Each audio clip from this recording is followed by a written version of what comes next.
Welcome to the second part of the lesson, which continues our overview of the Java object-oriented programming language. Most programming languages support a range of data and control abstractions, which make it easier to simplify the development of robust apps that are able to evolve flexibly over time. However, object-oriented languages go above and beyond data and control abstractions.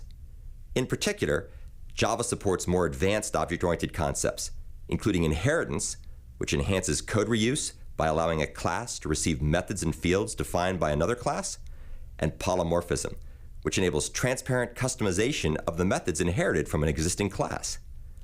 After completing this part of the lesson, you'll understand what these advanced object-oriented concepts mean, know the benefits they provide developers of Java apps in Android, and be able to identify Java features that implement these concepts.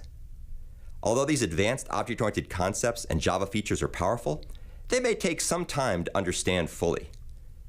Subsequent lessons in this MOOC therefore examine Java inheritance and polymorphism in much greater detail, so you learn how to program these features effectively.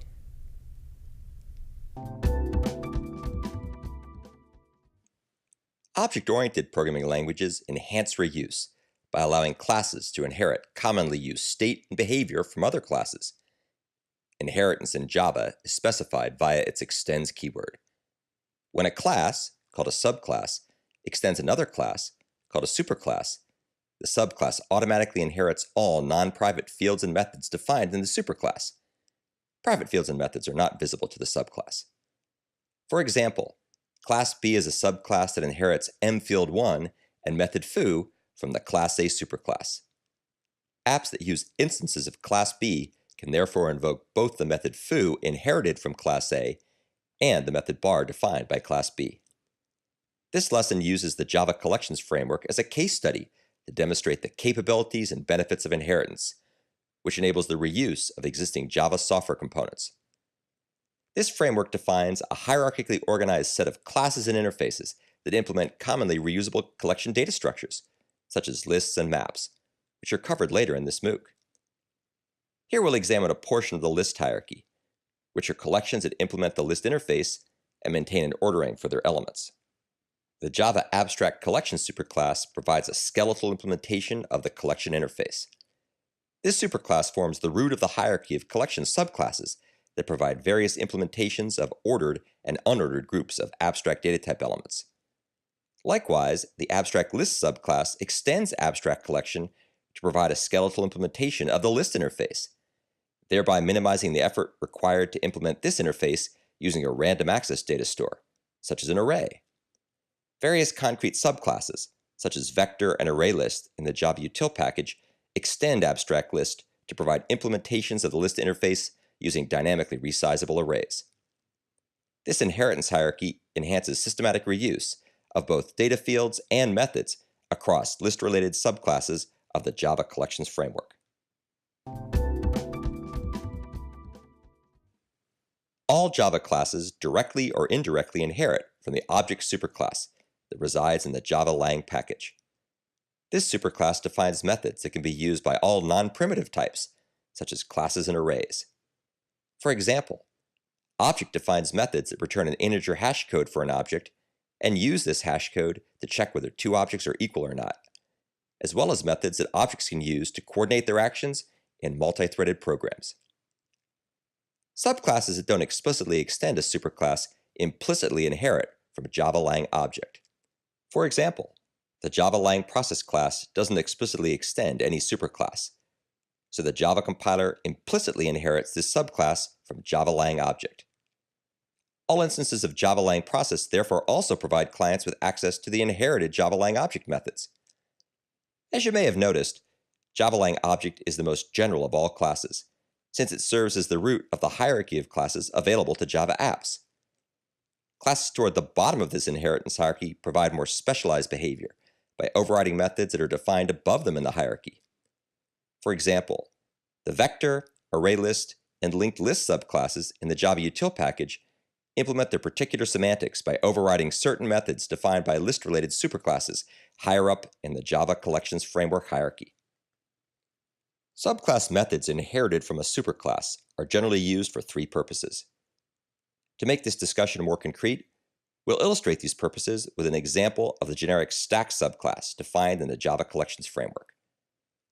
This subclass extends the generic vector superclass to define a last in, first out, or LIFO data structure that enables apps to push and pop items to and from the stack, respectively.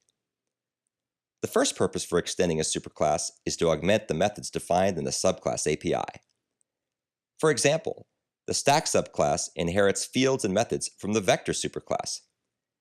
This code snippet shows how the isEmpty method inherited from vector can be invoked on an instance of stack to determine if the stack is empty or not.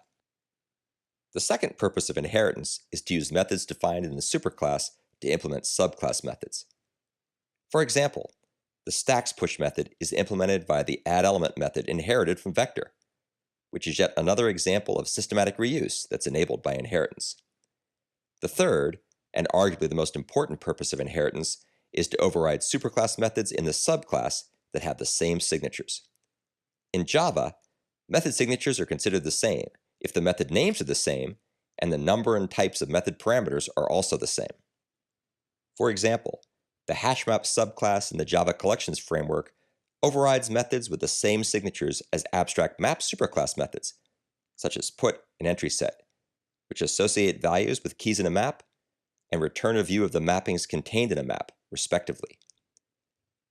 Method overriding enables a subclass like hashmap to transparently customize the behavior of a superclass like abstract map, as we'll discuss next in our coverage of Java polymorphism.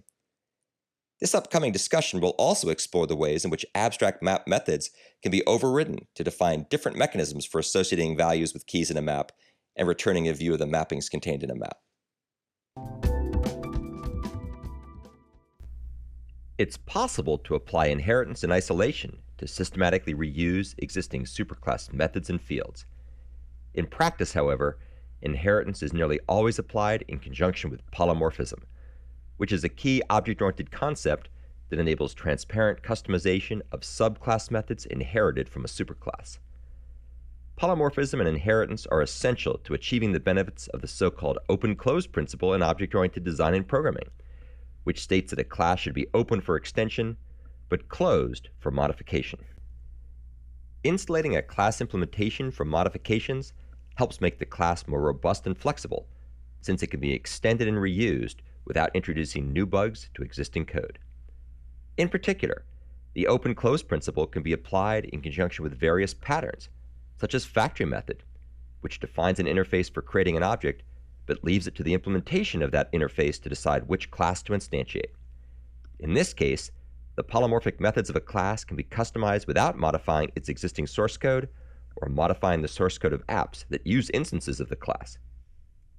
Subclasses of a superclass designed in accordance with the open-close principle can define custom behaviors that are more suitable for a particular use case while still reusing the structure and even some functionality provided by their parent superclasses.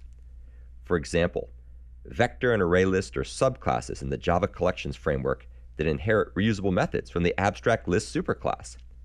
However, the implementations of methods in the vector and array list subclasses emphasize different properties of a list, such as synchronized versus non-synchronized element access, and different strategies for dynamically growing the underlying buffer when its size increases. Java apps apply polymorphism when a reference to a superclass is used to refer to an instance of a subclass. Methods in the subclass can selectively override methods with identical signatures defined in a superclass, thereby customizing their behavior to achieve the desired subclass semantics. For example, the abstract map class in the Java Collections framework contains methods that can be overridden by concrete subclasses, such as treemap, hashmap, and concurrent hashmap. In particular, the put and entry set methods in abstract map can be overridden to define different mechanisms for associating values with keys in a map and returning a view of the mappings contained in a map, respectively. The subclasses of abstract map have different time and space trade-offs that are appropriate for different apps in different circumstances. For example, hashmap's implementation of put uses a hash function and an array of buckets to resolve collisions, which is suited for apps that want good performance in average and best cases. In contrast, treemap's implementation of put uses a balanced red-black tree data structure, which is suited for apps that want consistent performance even in the worst case. An app that invokes a put method call on a reference to an abstract map can be extended transparently via the open-close principle, so the appropriate put method implementation is dynamically dispatched at runtime based on the object type of the concrete subclass that extends the abstract map superclass, such as tree map, hash map, or concurrent hash map. By applying the factory method pattern together with the open-close principle, the app code needn't change, even if the makeTree factory method creates a different concrete subclass when it's called at runtime. Object-oriented programming concepts are at the heart of modern app development and mobile and cloud computing environments. Java has been one of the most popular object-oriented programming languages since its inception in the early 1990s, which is why Google selected it as the programming language of choice for developing Android apps. Now that you've completed both parts of this lesson, you should understand what key object-oriented concepts like abstraction, inheritance, and polymorphism mean in the context of Java, know the benefits they provide developers of Java apps in Android, and be able to identify Java features that implement each of these concepts. However, don't worry if you don't fully understand all these object-oriented concepts and Java language features yet, since the remaining lessons in this MOOC examine each feature in greater depth, analyze detailed code walkthroughs, and reinforce the lessons with assignments that enhance your knowledge of programming Java for Android. There are also other excellent resources available online, including the official Java tutorials and the Android API documentation. So please leverage these online resources frequently as you progress through the MOOCs in this specialization.